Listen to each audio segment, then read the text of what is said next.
So, as I'm filming our friends Keith and Candace entering the water, Leslie found an octopus. That's her face down in the water, keeping an eye on it. Not only did it hang around for the rest of us, it didn't seem to mind a small crowd. Wait till you see what else we saw here.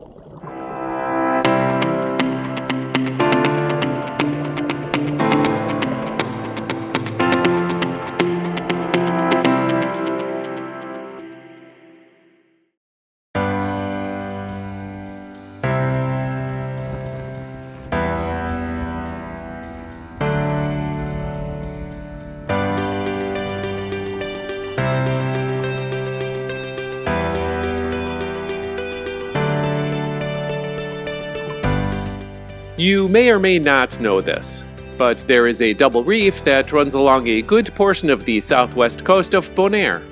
Sometimes it's wide enough for, say, the Hilmahooker wreck, which is one dive site to the south. And other times, the two reefs get very close. The lake is so named because the two reefs spread apart, but come together at the north and south ends, forming what looks like a sandy underwater lake. But before we get ahead of ourselves, there's a lot of nature to enjoy on land as you get ready or wait out a surface interval. The shoreline is fertile hunting ground for birds. Not only do they dive in from the air, but they also walk around the tidal pools looking to grab small fish. Speaking of tidal pools, they are sizable here and are similar in activity to the ones we saw at Torrey's Reef.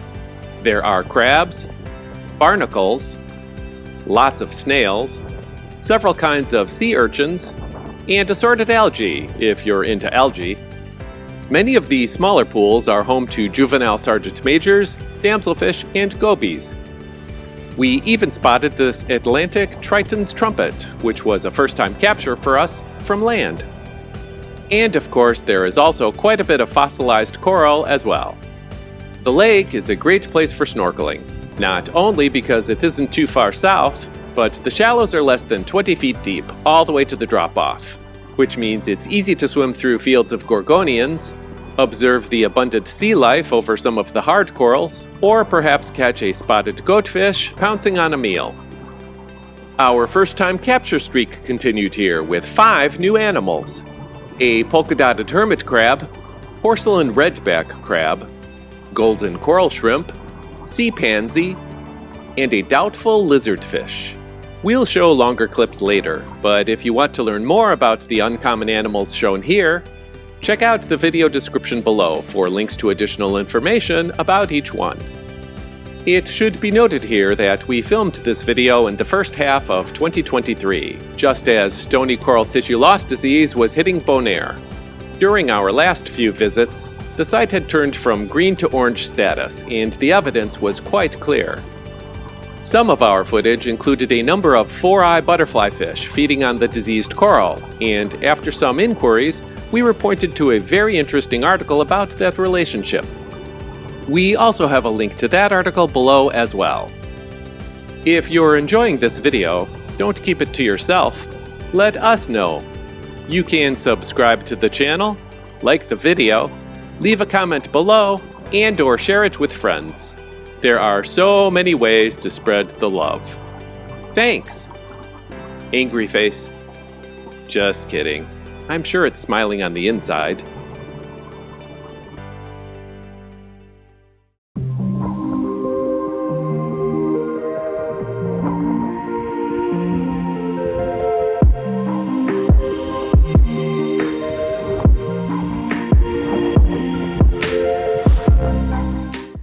The lake is just beyond the southern villas on Bonaire's western leeward side. It's a short 5-minute drive from the airport. Just take EEG Boulevard south for 2.6 miles.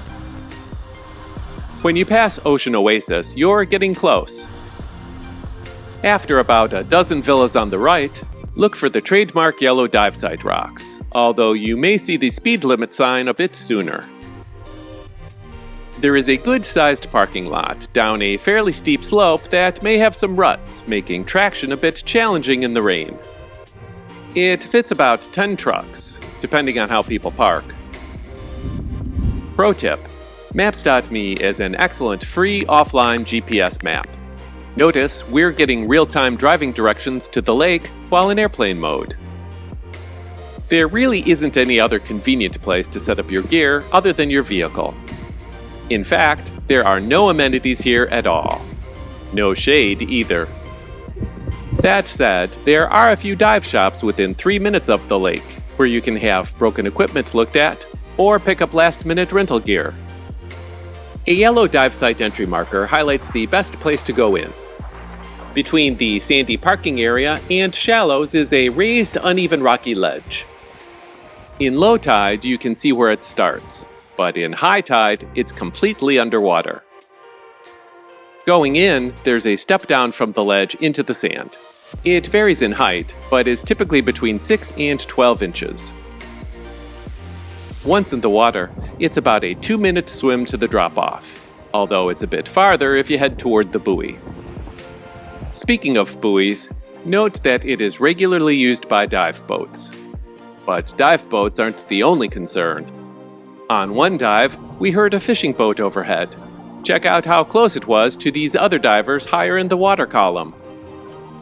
Always be careful whenever you're near the surface.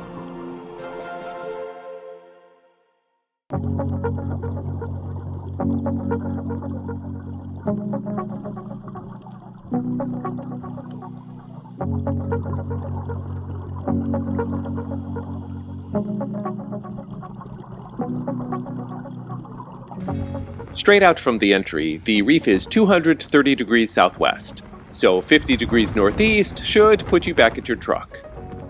Alternatively, 200 degrees south-southwest and 20 degrees north-northeast get you out to and back from the mooring buoy, respectively. A dive at the lake starts off as a mix of sand, rock, and coral debris close to shore before transitioning to a mostly clean sandy floor. As you get closer to the ledge, the bottom shifts to gorgonians and small coral heads. The initial drop-off begins at about 20 feet. We say initial because the base of the lake area lies between 75 and 80 feet. At the far side of the lake, the second reef rises up to between 55 and 60 feet before ultimately going down beyond recreational limits. Here's an example of what the reef looks like.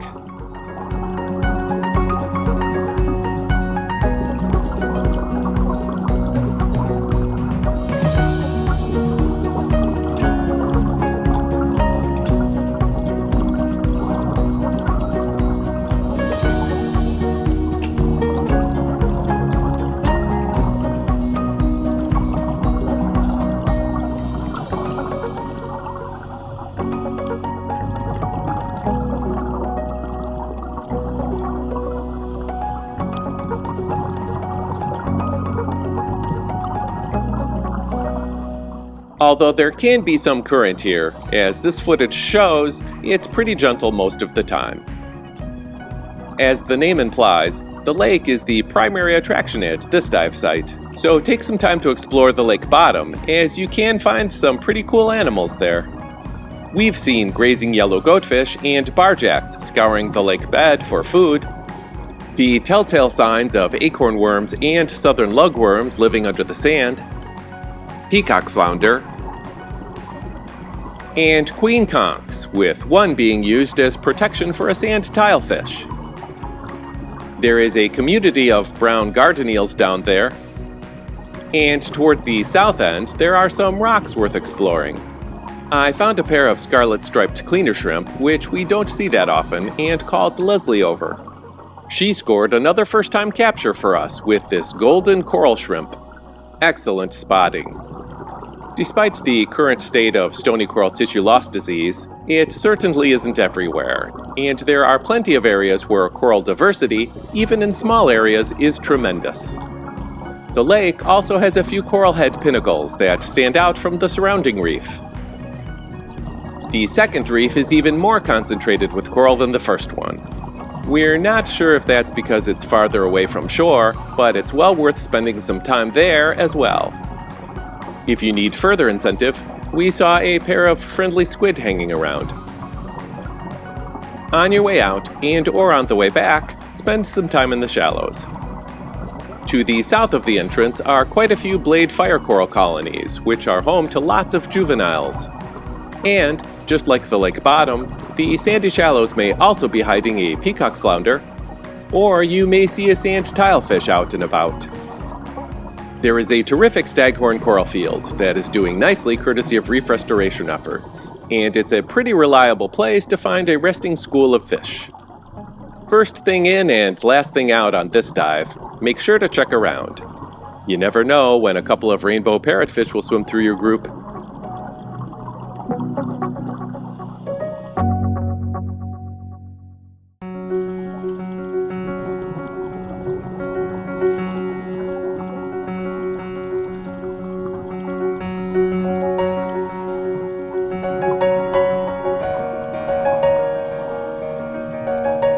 So, here's something you don't see every day. A perfectly positioned and perfectly preserved, but very dead hairy clinging crab. At least it didn't crawl away.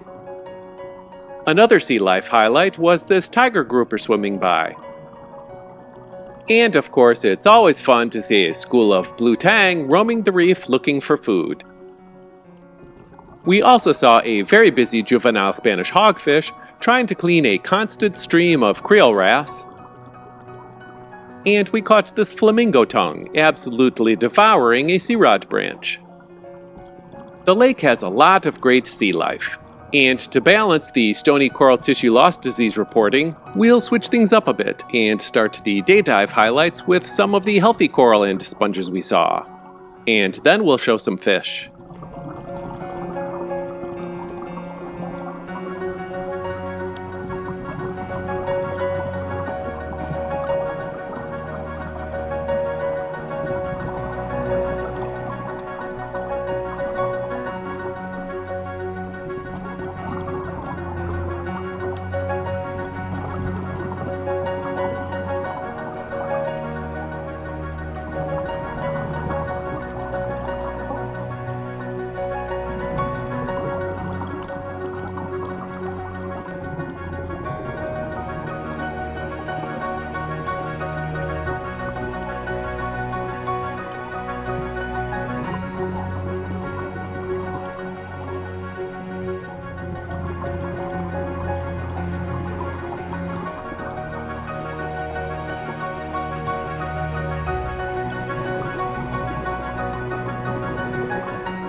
Our night dives at the lake were amazing. Yolanda from Go With Yo Diving found this incredibly cute baby octopus, as well as some red snapping shrimp. But now, let's get to all those first-time captures. I thought this was a red reef crab at first, but the body, head, and eye stalks all had spots, making it a polka-dotted hermit crab. On another night, we saw a porcelain redback crab hiding in some blade fire coral. This 3-inch long doubtful lizardfish trying to blend in with the coral rubble in the shallows was also new. as was this sea pansy, which was admittedly easier to spot. Our last unique find was this 1-inch long mollusk, which could be a Simnia or a miter, although the latter appears to be an Indo-Pacific animal. If you have any suggestions, please leave a comment below. From a sculptured slipper lobster on the sand, to a decorator crab crawling around a convoluted barrel sponge, diving the lake at night can be magical. So come on down, jump in the water after sunset, and let us know what fascinating sea life you find. Until then, here are a few more things we saw. Enjoy!